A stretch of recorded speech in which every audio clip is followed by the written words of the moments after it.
निर्मला सीतारमण, हमारे देश की फाइनेंस मिनिस्टर।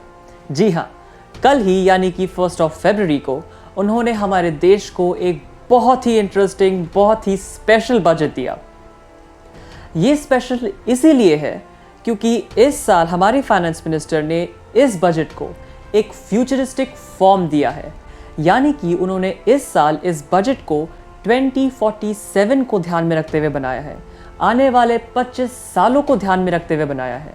और ख़ास बात यह है कि आने वाले 25 सालों में हमारे देश को आज़ाद हुए हुए 100 साल हो जाएंगे। इसीलिए ये बजट इस साल इतना खास है और इसी कारण हमारे इस बजट को अमृत काल के नाम से भी जाना जा रहा है। तो आइए जानते हैं हम इस स्पेशल बजट के बारे में मेरे साथ कुछ बड़े ही आसान शब्दों में। तो कहीं जाइएगा नहीं। सबसे पहले हमारी फाइनेंस मिनिस्टर ने एक बहुत ही इंपॉर्टेंट अनाउंसमेंट करी और वो ये थी कि उन्होंने बड़े ही साफ शब्दों में ये कह डाला कि भाई टैक्स प्रपोजल्स तो सेम ही रहेंगे, कम नहीं होंगे।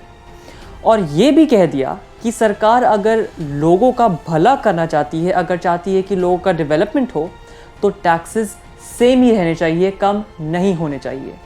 तो क्या ये डिसीजन सही था? बिल्कुल सही था।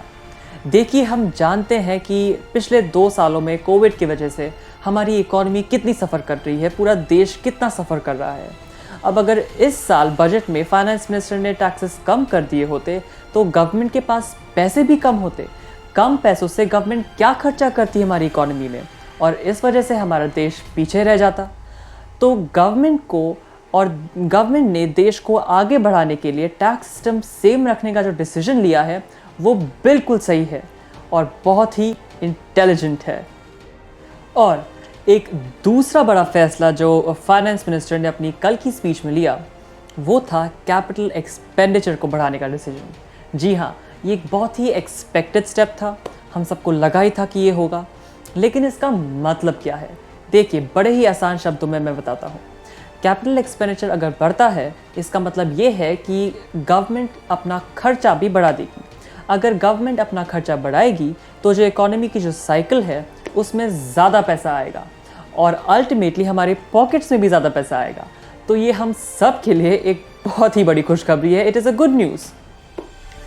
तो इसी के चलते कल की स्पीच में, दैट इज़ 1 फरवरी में, बजट के टाइम पे फाइनेंस मिनिस्टर ने ये अनाउंस किया कि capital expenditure 7.5 lakh crore rupees तक बढ़ाया जाएगा।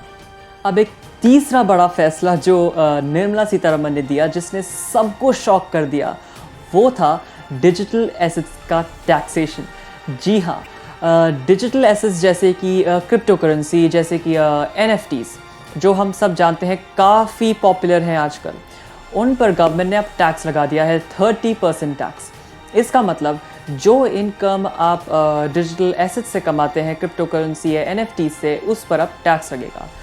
गवर्नमेंट की नज़र इस पर थी बहुत ही लंबे समय से और वो देख रहे थे कि अब ये काफ़ी पॉपुलर हो रहा है, काफ़ी लोग इससे ट्रांजैक्शन कर रहे हैं, तो चलिए इस पर टैक्स लगा लेते हैं।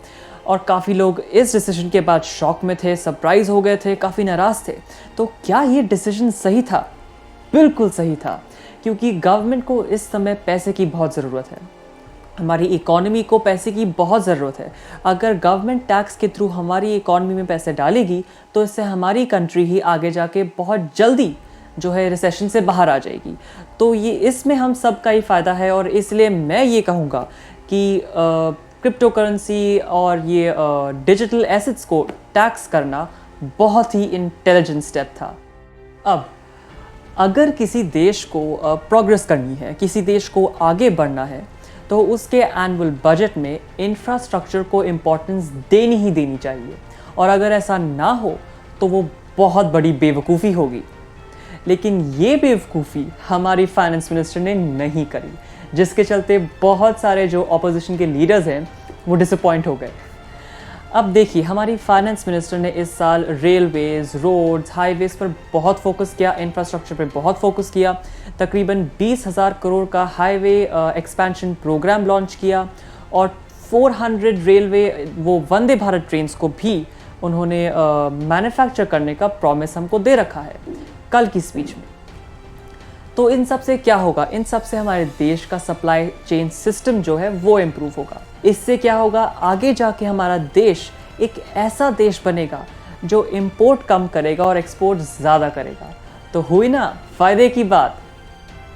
तो इस साल का बजट सच में एक बहुत ही इंटरेस्टिंग बजट था, लेकिन कई लोग ऐसे हैं जो खुश नहीं हैं इस बजट से।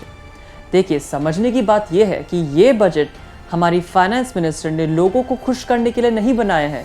ये बजट देश की तरक्की होने के लिए ये बजट बनाए हैं। समझने की बात यह है कि यूपी में अभी इलेक्शंस होने वाले हैं, तो फाइनेंस मिनिस्टर ने ऐसा कोई भी चीज़ बजट में नहीं डाला जो कि वोटर्स को खरीद सके या फिर मिडिल क्लास लोगों को अपनी तरफ कर सके। उन्होंने सिर्फ उस पर फोकस किया जो ज़रूरी था और वैसा ही बजट बनाया जिससे हमारे देश को सिर्फ फ़ायदा होगा। ये थे हमारे बजट के बारे में सबसे ज़रूरी पॉइंट्स। उम्मीद है कि आपको ये बजट समझ में आया और उम्मीद है कि मैं आपको बजट के बारे में थोड़ी सी नॉलेज दे पाया। अगर आपको ये वीडियो पसंद आया प्लीज़ इसे लाइक करिएगा, शेयर करिएगा और सब्सक्राइब टू द चैनल।